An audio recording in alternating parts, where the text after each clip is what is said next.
Как показывает история, именно во время больших войн конструкторы разных стран создают уникальные виды вооружения и необычных укреплений. В частности, в годы Второй мировой войны японским войскам противостоял американский линкор, созданный из железобетона. Плавать этот монстр, разумеется, не мог, но атаки врага отражал великолепно. Эту несуразную с первого взгляда громадину, напоминающую корабль, так и не удалось никому потопить. А все потому, что железобетонный линкор никогда не был настоящим кораблем. Это было фортификационное сооружение в форме линкора. Форт Драм и поныне возвышается неприступной глыбой около входа в Манильскую бухту, что находится на Филиппинских островах. В 1898 году американцы захватили Филиппины у испанцев и тут же занялись обороной новой колонии. В это время инженеры обратили внимание на небольшой каменный островок, а точнее на скалу, торчащую из воды около южного входа в залив, и решили сделать из него форт. Инженеры полностью срыли этот островок и возвели на его месте внушительный бетонный линкор. Строительство началось в 1909 году и продолжалось 9 лет. В 1918 укрепление торжественно передали военным. Назвали его фортом Драм в честь известного в США бригадного генерала Ричарда Драма. Толщина его стен составляла от 7,5 до 11 метров, а свода 6 метров. Венчали это грозное сооружение две бронированные башни с двумя 356 миллиметровыми орудиями каждая.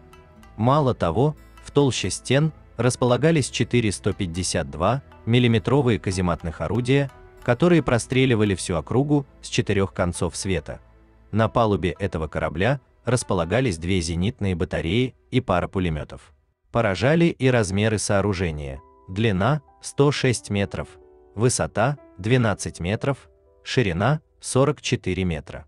За бетонными стенами скрывались казармы для гарнизона, продовольственные склады, оружейный погреб, пункты управления орудиями и резервуары для питьевой воды. Запасы всего необходимого были для того, чтобы гарнизон форта мог спокойно пережить многомесячную осаду. А его защита была настолько мощнейшей, что ему была нипочем любые наступательные действия врага. Собственно, через 23 года это и было продемонстрировано. Воскресным утром 7 декабря 1941 года японские самолеты нанесли удар по базе американского Тихоокеанского флота в Пёрл-Харборе. Началась война между США и Японией. Уже 2 января японцы заняли с суши филиппинскую столицу, и форт Драм вместе с остатками американской армии оказался отрезанным от берега, на западе было открытое море. На востоке 14-я японская армия, а посередине 2 участка суши, ограничивавшие вход в Манильскую бухту, на которых закрепились американцы. Японцы считали, что победа у них в кармане, осталось сбросить воинственных янки в воду, и операцию по захвату Филиппин можно считать законченной. Но не тут-то было. Как только они приблизились на расстояние выстрела, бетонный линкор Форт Драм открыл ураганный огонь. Уверенности у японцев немного поубавилось, но наступательного пыла это не охладило. Они подтянули свои 240 миллиметровые зенитки и начали планомерный обстрел форта. Но бетонные громадине эти выстрелы были нипочем. Да, зенитки и пулеметы, стоящие на палубе, они уничтожили, но и только. Зато огромные спаренные пушки форта молотили так, что скоро от японцев не осталось и следа. К 30 января наступление японцев на форт Драм полностью выдохлось. Началась затяжная позиционная война. Но и она не наносила форту никакого вреда, орудия все так же исправно стреляли, едва в зоне обстрела показывался неприятель. Японцы подтянули ко входу в Манильскую бухту дополнительные дивизии, усилив их артиллерией. И если северный выступ Манильской бухты им удалось с боем взять, то южный, где находился форт Драм, так и оставался неприступным. Но, к сожалению, вечно продолжаться оборона не могла. Подходили к концу запасы воды и еды. И хоть чисто технически форт был в полном порядке и боеприпасов на складах еще хватало, гарнизон был очень утомлен пятимесячной обороной, да и наземные американские войска находились далеко не в лучшем стратегическом положении. В общем, 5 мая американцы выбросили белый флаг. Перед тем, как сдаться, гарнизон взорвал орудийные замки огромных 356 миллиметровок и казематных орудий. Форт Драм замолчал навеки.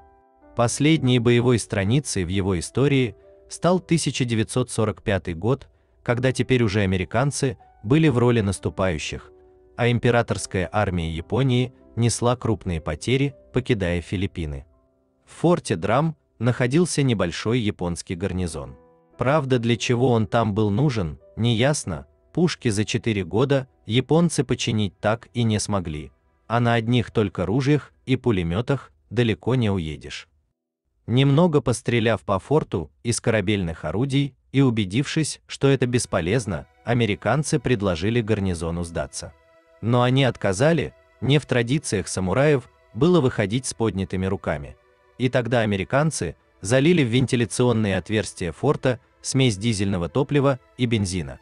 Перед тем, как покинуть гостеприимную палубу, они подожгли эту адскую смесь. Форт пылал несколько дней. И когда под закопченные своды наконец смогли попасть американские военные, они насчитали там 65 обугленных тел. После окончания войны военные произвели детальный осмотр форта Драм и подсчитали, что за всю историю 2 осад в форт попало более 3000 авиабомб и снарядов. Но ни бетонные стены, ни перекрытия, ни броня не получили хоть каких-то серьезных повреждений. В настоящее время форт Драм полностью покинут, и железобетонным памятником возвышается около южного прохода в Манильский залив.